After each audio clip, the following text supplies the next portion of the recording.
Hello, I'm Lizzy. And I'm Izzy, and we need help. Each week we stumble through a new book, method, or concept that brings us one step closer to being our best self. Yes, we make fun of ourselves. And others. But mostly just ourselves. So here's to not taking self-help quite so seriously. Welcome to We Need Help. I'm Lizzy. And I'm Izzy, and this week we need to be lazy. Ooh, this is going to be a touchy subject for people. Yeah, it's not like it's kind of frowned upon, laziness. And I'm surprised we even showed up to record today. I was too lazy to do any research like, at all. So yeah, I looked up, of course, the definition of laziness and then sloth, because we're like kind of going on this 7 deadly sins trend, like how we need them all. So the definition of sloth is the reluctance to work or make an effort, laziness. In Christian tradition, one of the 7 deadly sins associated with apathy. And then the definition of lazy is unwilling to work or use energy. I love it. And we're doing it on just how perfect on Labor Day here in the States. Oh, that is perfect. What? Yeah, what is Labor Day a celebration of work? Is that what it's supposed to be? I think it's a celebration of our workforce, but I'm not 100% sure. And I'm too lazy to look it up. I'm just apathetic about the whole thing. Don't care. Yeah. So let's talk about laziness, because laziness has like helped us a great deal, and we'll get to that. But like, I kind of want to explore, how was laziness, like as a kid, how was it presented to you? Like, was it bad to be lazy? Like, were you taught laziness? Was it okay? Like, it's the worst thing you could be, right? Because you're like from a hardworking Irish family that like, yeah, it's like the worst thing you can be. It's literally, the lazy is like the epitome of, you could put lazy in front of anything. He's a lazy piece of shit. He's a lazy, like, it's just the worst. In my family, if you're not a hard worker, you're just nothing. Yeah. And, it does have some downfalls if not used properly. I'll give it that. But I have found it is probably the most, when people rage against it, I see insecurity in them. And we'll go over that more, but what was it like for you as a child? Hardworking Eastern European parents. My mom literally, when she met my dad, had like 3 jobs. My dad, like, just hardworking. And then for me, I went to school Monday through Friday to regular school. I did sports after school. I did other activities after school. Saturdays, I went to Polish school. There was no Saturday cartoons. I went to Polish school Saturdays. And then Sunday, I went to religion. So there was no, rest. Excuse me. Weary or the wicked or whatever. Yeah. So hard working. I mean, my grandmother, she never missed one day of work when she moved. I can guarantee mine didn't. She actually won an award, I think, for not missing. She missed one day when I was born. When I was born, the doctor that birthed me or whatever, she knew my grandmother, so she called her and she's like, your daughter-in-law is about to give birth. And my grandmother like ran up to her boss at the bank and was like, I'm having my first grandchild. Like, and she's like, go ahead. Because my grandmother, but that was it. Like, wow, that's amazing. Yeah. My grandma I can guarantee never missed a day of work. Yeah. And, it really, I think our generation is a weird one because it's how you hustle. Yeah. That, it is the way it is how you hustle. But it really, it's not for free, because you're making some major sacrifices in your life. And I think planned laziness is a life hack. It's a life hack. And then I was thinking about laziness also. Some of the best inventions in the world have come up from people wanting to be more lazy. So, like, The what I mean? shortcut. Like cars. Hello. The shortcut is like key. Like laziness, it gets a bad rap. Yeah. Like if it wasn't for laziness and people inherently like craving it, we wouldn't have cars. We would just keep going. We wouldn't have anything. Yeah.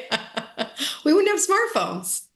We would not have Uber Eats. We wouldn't have, delivery. We wouldn't have anything, but from a smaller level, I think that what we're doing is I'm busy, therefore I'm worth it. Therefore I'm worthy. I'm very busy. I am the busiest person and my children are busy. They're, we're in a loop where if our kids are in the most sports and activities, we're offering them the most. Is that actually true? We're making a jack of all trades and a master of none is what we're doing. Yeah. Oh, I love that. Yeah. We're busying ourselves so we don't accidentally realize that we're not happy. Yeah. Do you feel guilt sometimes, or did you used to doing nothing? A long, long time ago, but I discovered quite a while ago, especially after moving to St. Thomas in the islands, that we'd been sold a bad set of goods, that we've been sold a pretty gnarly set of goods because, we moved to the island. Life moves much slower. People are not impressed if you are hustling and bustling all the time. It really is more about how chill you are and how comfortable you are with sitting and being with yourself. And that's what I'm seeing, like, especially since we moved to Naples, it's like, I'm around a lot of moms that have been, and the more unhappy someone is, the more busy they are. Yeah. And I think it also comes from our inability to say no. It's like, okay, the people, our ability to say no, because if someone says, hey, do you want to go to dinner? I'm busy, so you don't have to go to dinner. Instead of just saying, and this is a crazy thing that women should be taught so well to do, no, thank you. Yeah. And not offering an excuse of this false busyness and just admitting to ourselves that we don't want to do something. Yeah. I homeschool Scarlett. Takes me about a total of 4 hours a week. 4 hours a week to do the same thing that people are spending 7 to 8 hours a day at a minimum for their children to do.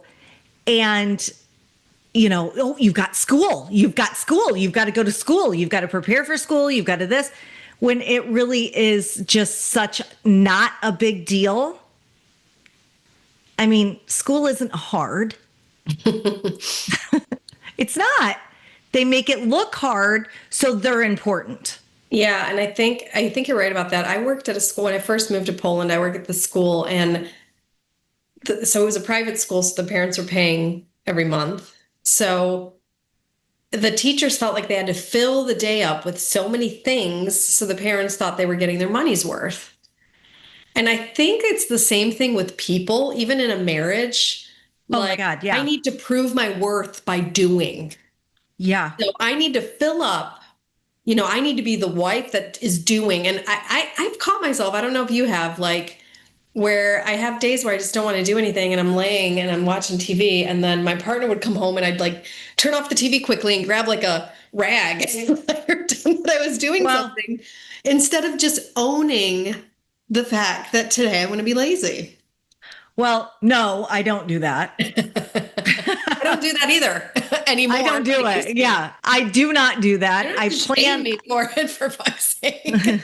I plan my lazy days. Like Friday is a lazy day. I don't do anything. I only do things I want. Yeah. And, sometimes on my Fridays, it will be, I want to clean my house. That's not me filling the gap. It's something I actually enjoy and want to do. Sometimes I just lay there. Sometimes I, just make food and just bask in my comfort. But it's a comfort day, and it's a planned laziness. And I think that is the life hack. If people are able to just take a space for themselves and say, I'm not going to give to the world. Yeah. Do you think it's like a privilege to be lazy? Like Yes. Yeah. Yes. Yeah. I mean, we're not talking like when I was 12 years old, I had 3 paper routes. I dealt candy out of my locker. I remember that. You're a candy dealer. I'm a candy dealer. The sour ball was my sweet spot that I made a lot of money on and put me in Guess jeans. It's like off. The 8 ball for children, the sour ball. It is. Got any sour balls? Yeah. Hey, got any sour balls? And I was doing highway robbery, overcharging because that's amazing. I was the only show in town. Broad stroke, all those kids who I got hooked on high fructose corn syrup. They're in like a meeting somewhere, like sobbing, like it started with the sour ball. It is. And then I'd get off and I would go babysit for 3 hours. Yeah. I had a lawn mowing business on the weekend. And my stepdad used to charge me for my use on his mower. Smart. Thank you for that. Yeah. Weird, but thank you for that. He taught you business, though, from an early age. That's smart. He did. And he taught me to, like there is a cost to making money. Yeah. So, which was wonderful, but I didn't have the luxury to be chill because I didn't have any money. Right. And I needed to get money, and I needed to hustle, and I needed to, and that is not what we're talking about. Privilege is saying, okay, I have the space, I have enough abundance to take this time and really become clear about what I want to do. Yeah. The best people I know are people who, even though they are actually hustling, it doesn't look like it at all because they're actually doing what they want. Yeah. Yeah, that's me. I like, somebody mentioned to me, like, you are so busy. And I'm like, actually, I'm just doing, I'm doing a job that I absolutely friggin' adore. And it's so much fun. And I go, and of course there's hard moments, but I like go in there and I just like love it. And I'm doing just stuff I like. So that's a privilege to me. Yeah. Yeah. I mean, if you can do that, you don't work it. If you do what you love, you don't work a day in your life. We know that. But how about we decide to turn ourselves off? Yeah. That's the How about that? Yeah. How often do you do it? And when did you because I know you haven't always like planned lazy time. Like, when did you start doing that? And how has that changed your life? When Scarlett, when we really started seriously homeschooling, it was important to me to teach her how to not be on all the time. I think it's just a disservice to your child to teach them that they have to move all the time and do. So we started taking a day a week and to ourselves, our home day. And what do you guys do? We cook whatever we want. Usually it's like, some different sort of muffin, zucchini muffins or, or pasta or something that's creative in the kitchen. We usually, recently it's been all around the show Scandal. We were watching Scandal. We usually make a big charcuterie board and eat off of it all day long. Love it. Yeah, and we go outside, we ground ourselves. When it's cool in Florida, we go lay out on the grass and, with a blanket and kind of just chill. We were having breakfast on our dock for a while. It's just not being on our phones and not being in our, in this world that's taking. We're not being taken from and we're not giving. It's totally 100% present and there and still. Yeah. And doing whatever we want and making our comfort a priority. Yeah. And I just don't see families doing it enough. Families, corporations, luckily Google, this is cool. This is cool that Google does this. They have 1 day a week where employees are, I don't want to say not allowed, but they're strongly suggested to not do any work and just work on whatever they want. And it's like a free day. And some of the best ideas that Google has come up with have come from those days, because when you're free, like the creativity comes. That's when the best ideas come, because you're not like doing. You're just like in the moment, ideas are coming. So it's just like it enhances creativity. Yeah. Well, I'm reading this book called 24/6. It's a great book about taking an entire digital free day. Love it. And it really encourages, like the science behind it is beautiful. It encourages creativity. The Jewish people have done it. All, they've done it for, centuries. And that was a really, really interesting story, is everybody used to work 7 days a week. Yeah. Until the Jewish people decided that it was good for everybody, no matter what your class was, to take a day. Yeah. And so, and then the Christians adopted it, and that's why you get the weekend. The weekend never happened before. Yeah. And I think that whenever we look towards, a religious text of any sort, you start to realize that it's for the betterment, because people just can't figure out that it's okay to shut down and be with each other. Yeah. Or be by yourself. I mean, the most self-loathing people are the busiest. It's true, because they don't have time to connect to anything else except themselves and or whatever, not even themselves, what they're doing. Yeah, they don't want to connect to themselves. They don't want to sit in their silence with their thoughts, because they're not good. That inner monologue is such a bitch if you don't keep her in check. Yeah. Yeah. Yeah. I mean, but So what have you found since you've started planning these days, for example, planning your laziness? What have you found has changed in your life? Well, our family is so much more connected. We talk about ideas a lot. When we're in our, laying out on that blanket, we're talking about business ideas. We're talking about, how we want to improve our surroundings in whatever way, shape, or form. A lot of times, like Scarlett and I will draw out like a different, like we just recently drew out our pool design that we want. And we'll just get creative. Sometimes they'll be like, okay, you know what? I want to know more about some culture. Yeah.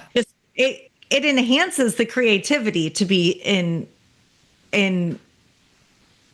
a relaxed state. Yeah. Have you ever heard the story? And I think you're more like, you have more energy you actually, I think, get more done, because people think like, I'm not going to be able to get it done, but you actually get more done just taking that lazy time.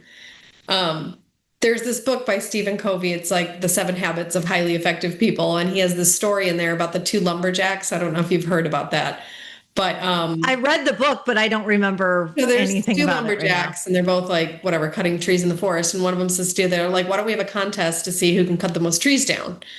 And so the one is like just the whole day, he's just chopping, chopping, chopping, cutting, cutting, cutting. And the other one is chopping and cutting, but he's taking every hour, he's taking like a half hour and he's going off somewhere. And he's coming back and then he returns. And then by the end of the day, the second guy, the guy who's taking all the breaks, has like this huge pile. Okay. And the first guy has like a smaller pile. And he's like, I don't understand. He's like, I've been chopping all day long like a crazy man. You've been taking breaks. He's like, what's going on? And he's like, well, I've been, during the break, I was sharpening my saw and just kind of resting. So I had all the strength, and that's Right. it. Like if we take that time to like recharge and, reconnect, we actually become more effective in the other areas of our life. So I really love that story. Well, in the downtime, you figure out what you actually want to do. You actually think Yeah. about things. You have a moment. You're not going. You have a moment to be like, okay, you know what? I don't like doing that. I don't want to do that. So I'm going to sit here and think about ways to get out of doing that. Yeah. Yeah, it's really interesting that you say that because people think, because I'm a coach and people think coaching is telling other people what to do. It's the opposite. We call it holding space. Coaching is for people who are so busy that they need somebody to hold an hour for them so they could process things. So coaching is actually being really lazy for an hour with somebody else. I love that. For somebody so they can actually sit down, sit and think, So that's what it is. It's interesting. Well, and I just picture yourself out with people. And the worst people to be around, in my opinion, are the ones that feel like they don't have time for you. Yeah. They just are so important that they don't have time. I'm going to tell you a story about my hair salon. Yeah. So I had this hair salon. I've had it for years. The two most talented, a cutter and a colorist in the whole area. But every time I call, they act like it is like getting into see the president.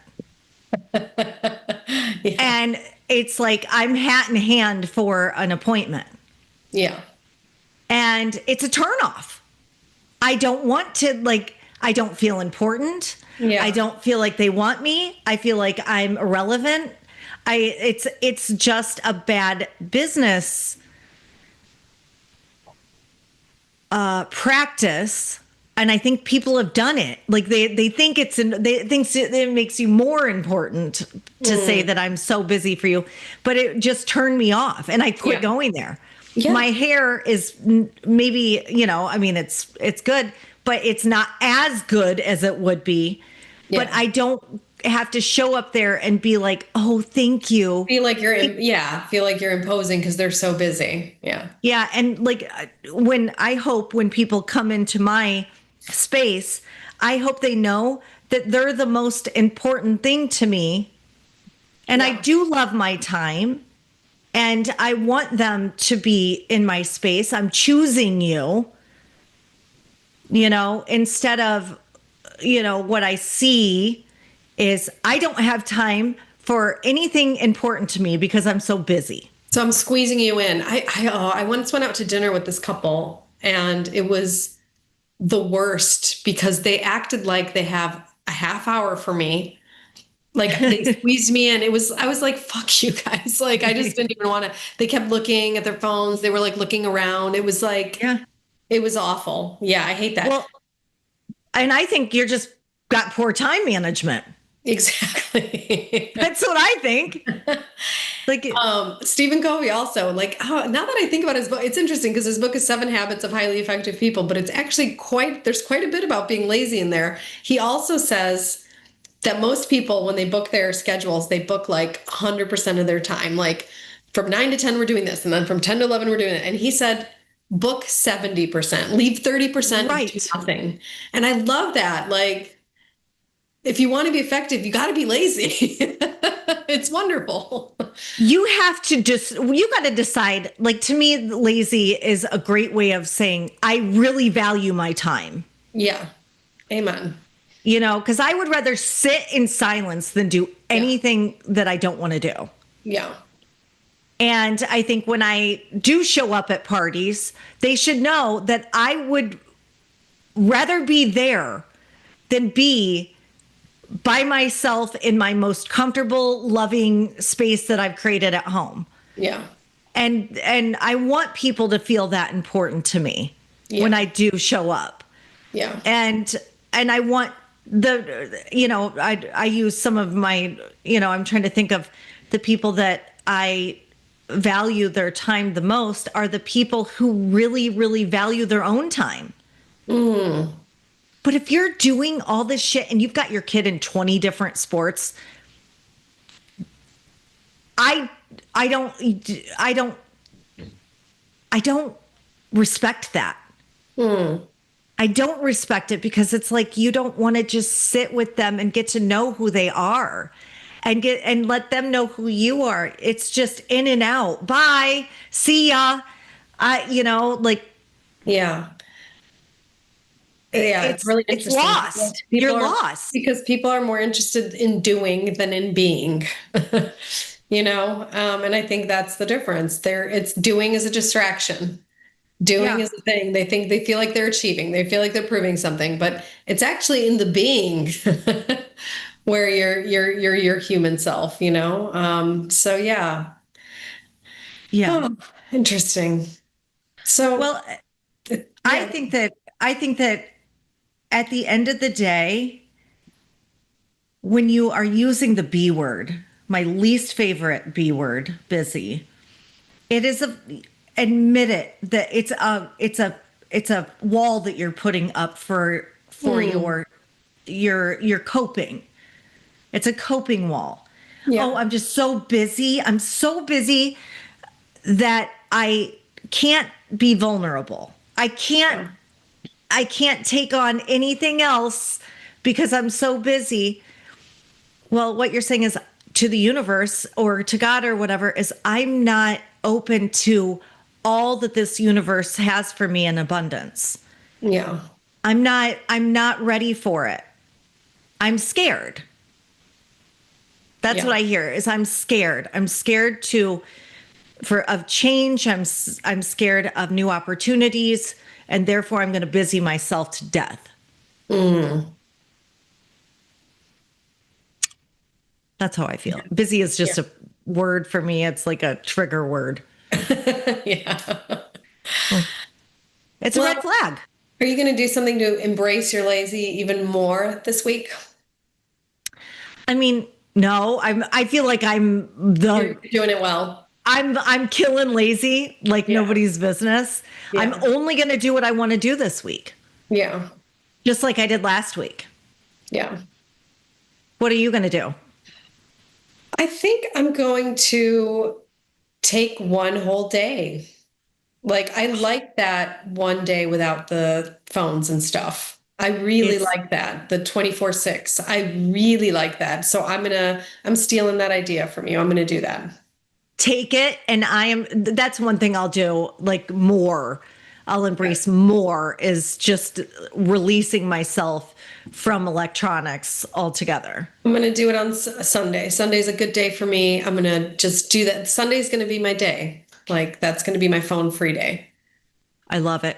Yeah. Because I've been thinking about it. I'm on my screen quite a bit. Like the percentage is high when I look. So the doom scrolling is real. I see people do it. I see families doing it. And that's also a vulnerability wall. Yeah. And I think what I'm going to do is, because I got a new job and I'm like doing a lot of stuff, is I'm going to just block out times in my day where I'm just not doing anything. Like, not have to feel like I have to have something there. Like, it's just going to be a blank and I'm going to leave it. I know that one of the things Jason does, because he's in front of a screen all the time. And if you are in your life, that's, it's really not good for you. I know that he'll take a 10 or 20 minute walk Yeah. Just get out of his office and walk, and it kind of settles his soul a little bit. Yeah, I love that. Yeah. So that's a good idea. Let's be lazy. Here's to being lazy. The inner sloth. I'll see you next Tuesday. Love you. Bye. Thank you so much for joining us this week on We Need Help, the podcast. Make sure to like, subscribe, like again our YouTube channel, our Instagram, follow us wherever you can. It really, really helps us out and ensures that you won't miss any future episodes. So, yep, thanks to you, we can keep going. We'll see you next Tuesday. Next Tuesday. Love you. Bye. Bye.